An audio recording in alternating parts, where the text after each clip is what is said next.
నమస్కారం ETV news కు స్వాగతం ముందుగా ప్రధాన అంశాలు ఢిల్లీ సీఎంగా అతిశీ ప్రమాణం కొత్త కేబినెట్ లో 5గురికి అవకాశం అమెరికాలో అడుగుపెట్టిన ప్రధాని మోదీ ప్రవాస భారతీయుల నుంచి సంప్రదాయ స్వాగతం ప్రధాని పర్యటనకు ముందు కీలక పరిణామం ఖలిస్తాన్ సానుభూతి పరులతో శ్వేత సౌధం చర్చలు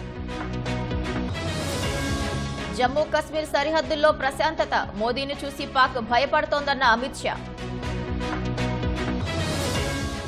వాయుసేన కొత్త చీఫ్ అమర్ ప్రీత్ సింగ్ ఈ నెల 30న బాధ్యతల స్వీకరణ